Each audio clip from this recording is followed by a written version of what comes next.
జిల్లా హెడ్ క్వార్టర్లో మన అందరి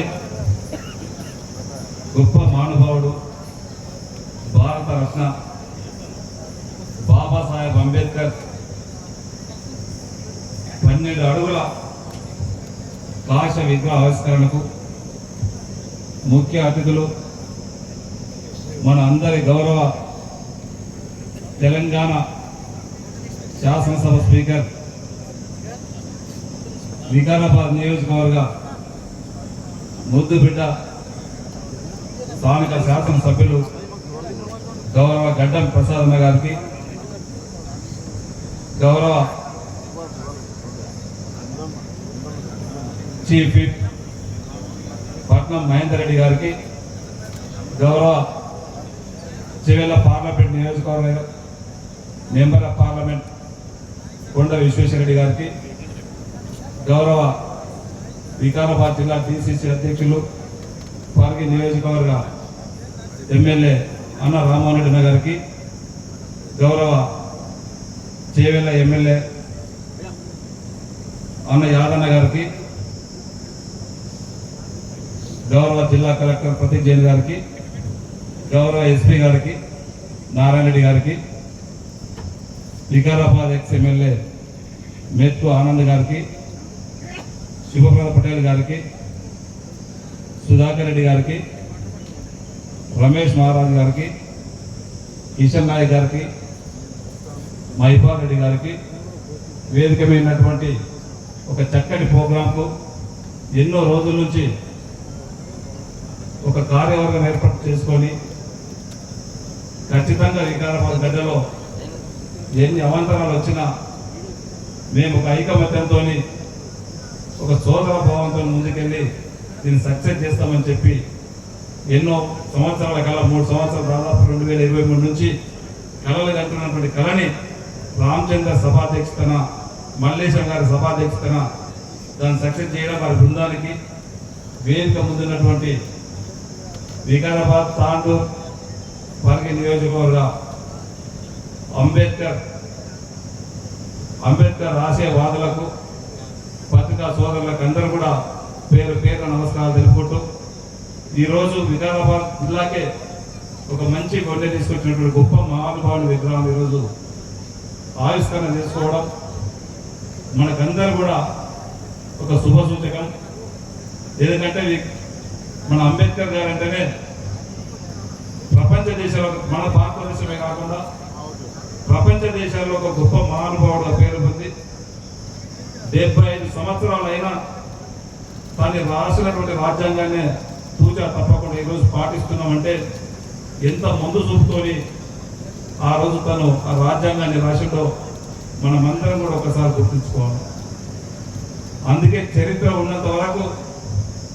అంబేద్కర్ గారి ఆశయాలు ఖచ్చితంగా ఉంటాయని చెప్పి మనమందరం కూడా దీంట్లో ఇది చేసుకోవాల్సిన అవసరం ఉంది. ఈరోజు అంబేద్కర్ విగ్రహం ఈరోజు వికారాబాద్ ఎన్నిపల్లి చౌరస్తాలో పెట్టుకోవడమే కాకుండా ఇప్పుడే శుభప్రద పటేల్ గారు చెప్పిండ్రు, గత ఈ సంవత్సరం కాకుండా గత 2-3 సంవత్సరాల నుంచి కూడా 33 జిల్లాలలో ఎప్పటికీ ఎడ్యుకేషన్లో మనం బ్యాక్వర్డ్ ఉంటున్నాం. వాస్తవం అది. ఈరోజు విగ్రహం పెట్టుకోవడమే కాకుండా అంబేద్కర్ గారు ఇంత కష్టపడి ఈరోజు రాజలింగం గారు చెప్పిండ్రు, ఒక క్యాండిల్ పెట్టుకొని పూలు గుడిసెలో చదివి ఈరోజు ఒక ప్రపంచ జ్ఞానం ఏంటో మనమందరం కూడా ఒక అంబేద్కర్ ఆశయవాదులుగా వారిని ఆదర్శంగా తీసుకొని ప్రతి గ్రామంలో అంబేద్కర్ గారి గురించి వివరించి చెప్పి వారి ఆశయ సాధనలో అందరం కూడా నెక్స్ట్ ఇయర్ వరకు ఖచ్చితంగా 33 జిల్లాలలో మనము మన ఎడ్యుకేషన్లో మన జిల్లా మొదటి వరుసలో ఉండేటట్లు మనమందరం కూడా ఇక్కడ ఉన్నటువంటి మేధావులే కానివ్వండి, అంబేద్కర్ ఆశయ సాధన యువకులు కానివ్వండి, మన వంతు ఖచ్చితంగా ప్రయత్నం చేయాలని చెప్పి కూడా మీకు అందరికీ తెలియజేసుకుంటూ, ముఖ్యంగా మనం చూసినాం ఎన్నో సంవత్సరాల కళ మన మందకృష్ణ మాదిగ గారు 30 సంవత్సరాల నుంచి ఆయన చేయనటువంటి దీక్ష లేదు, వారు చేయని పోరాటం లేదు. ఈ పోరాటానికి వాళ్ళు చేసినటువంటి దీక్షకు అందరం కూడా రోడ్ల మీదకి ధర్నాలు చేసినాం,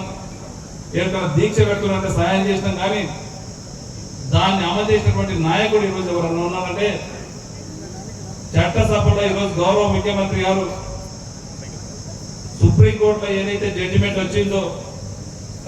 వచ్చిన ఒక గంట సేపట్లోనే దానికి ఒక కమిటీ వేసి ఆ కమిటీని తక్షణం 60-70 రోజుల్లో ఇంప్లిమెంట్ చేసి మీరు ఎన్నుకోబడ్డటువంటి శాసనసభ స్పీకర్గా మీరు ఎన్నుకోబడ్డటువంటి ఎమ్మెల్యేనే శాసనసభ స్పీకర్గా ఉండి వారి అధ్యక్షతనే ఎస్సీ వర్గీకరణని అమెండ్మెంట్ చేసి అమెండ్మెంట్ చేయడమే కాకుండా గవర్నర్తో ఆమోదం తెలిపి బాబాసాహెబ్ అంబేద్కర్ గారు పుట్టినటువంటి రోజున జీవోలకు పరిమితం, కాగితాలకు పరిమితం కాకుండా దాన్ని ఇంప్లిమెంట్ చేసి ఈ రోజు మన పిల్లలకి ఏదైతే రావాలంటారో ఎస్సీ వర్గీకరణ ద్వారా మన పిల్లలు చదువులో స్కూల్లో అడ్మిషన్లే కానివ్వండి, ఈ రోజు ఉద్యోగాలలో కానివ్వండి,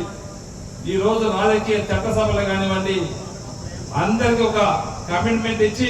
చట్టసభల్లో వర్గీకరణకు న్యాయం చేసినటువంటి గవర్నమెంట్ ఏదైనా ఉందంటే గౌరవ ముఖ్యమంత్రి గారు అని చెప్పి చెప్పక తప్పదనే విషయాన్ని మనం అందుకే రాహుల్ గాంధీ గారు చెప్పిండ్రు జై భీమ్ జై బాబు అనే నినాదంతో ఖచ్చితంగా మనం మరొకసారి వారు చేసినటువంటి సేవలు ఒకసారి గ్రామీణ ప్రాంతంలో కొనియాడవలసిన అవసరం ఉందని చెప్పి వారు చెప్తా ఉన్నారు. దీని అందరూ కూడా మనం ఆలోచన చేసుకోవాలా. ఈ రోజు సమాజంలో ఏం జరుగుతూ ఉన్నది, ఒక ప్రపంచ జ్ఞానికి ఏ విధంగా అవమానం చేస్తూ ఉన్నారో గ్రహించి మనం ముందుకెళ్ళవలసినటువంటి అవసరం ఉందని చెప్పి కూడా తెలియజేసుకుంటూ అంబేద్కర్ గారు ఒకటే చెప్పిండ్రు. ఈ రోజు జనాలు చెప్తా ఉన్నారు కులాలకు రహితంగా. ఈ రోజు కులాలు ఉన్నాయంటే 2 కులాలు, ఒకడు ఉన్నోడు లేనోడు. లేనోడుగా ఉన్నోడు కావాలంటే అందరికి జ్ఞానం రావాలా, అందరం చదువుకోవాలని చెప్పి ఏదైతే బాబాసాహెబ్ అంబేద్కర్ గారు చెప్పిండ్రో అందరం చదువుకున్నప్పుడే ఈ కుల మతాల ఖచ్చితంగా అందరం కూడా సమాజంలో గౌరవం ఉంటుందని చెప్పి కూడా తెలియజేసుకుంటూ నాకు అవకాశం ఇచ్చిన వారందరూ కూడా మనస్ఫూర్తిగా ధన్యవాదాలు తెలుసుకుంటూ థ్యాంక్ యూ.